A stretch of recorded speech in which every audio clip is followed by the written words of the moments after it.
If you or someone you know is facing foreclosure right now, you need to hear this. There are more options than most people realize, and I want to break them down clearly so that you can take back control of your situation. My name is Nando Garcia, and I work directly with homeowners here in Colorado who are going through foreclosure. Let me start by saying this. You are not alone, and you are not out of options. There are more foreclosure filings than there have been in over 10 years, and every day more and more families are falling prey to these lenders and their tactics. It is more important now than ever to educate yourself and know every path available so that you can make the best decision for you and your family moving forward. Option one is reinstating or curing the loan. That simply means catching up on what's behind in full. In Colorado, you can file what's called an intent to cure, which forces the lender to give you the exact amount needed to bring the loan current. You can do this at any time throughout the process, but it must be a minimum of 15 days before the sale date, and those figures do expire, so you want to make sure to get in payment before that date. Option two is a loan modification. That's where the lender restructures the loan, sometimes lowering the payment or rolling the missed payments into the back of the loan so that you can restart fresh.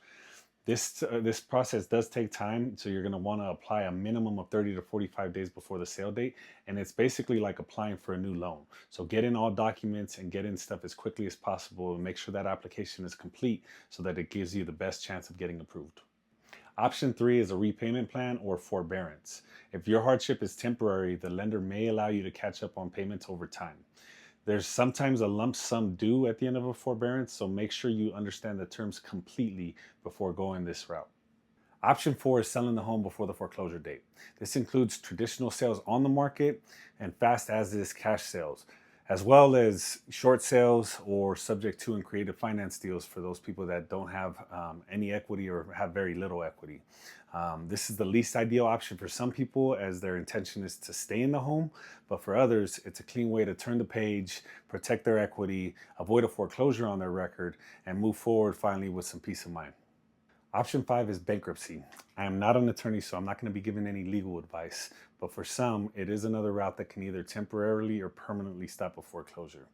Now, it is less than ideal for some because not only are you significantly impacting your credit for years to come, but you're also adding on usually another debt payment on top of mortgages and other debts that you already have. And it's not free. You know, it can cost quite a bit sometimes to do a bankruptcy. If you want any referrals or recommendations on attorneys that are not only great at what they do, but usually a little bit more cost effective, I'm happy to send those over. Please reach out. But yes, bankruptcy is one other route that can potentially help people while they get back on their feet, keep their home. There are also completely free resources available like the foreclosure hotline and HUD-approved housing counselors.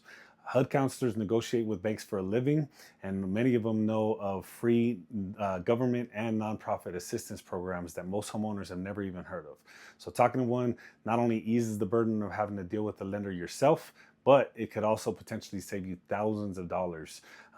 Not all HUD counselors are created equal. Some are way more responsive and experienced than others. So again, if you want any recommendations, I'm happy to connect you. Every situation is different, and the biggest mistake homeowners make is waiting too long and trying to do everything on their own. If you like, I could take 10 minutes to look at your timeline and help you create a plan. No pressure, no obligation, and no cost to you. Just some clarity and hopefully a path moving forward. Send me a message and I'll walk you through some steps that you could take today to protect yourself, your family, your home, and your future. Thank you for tuning in.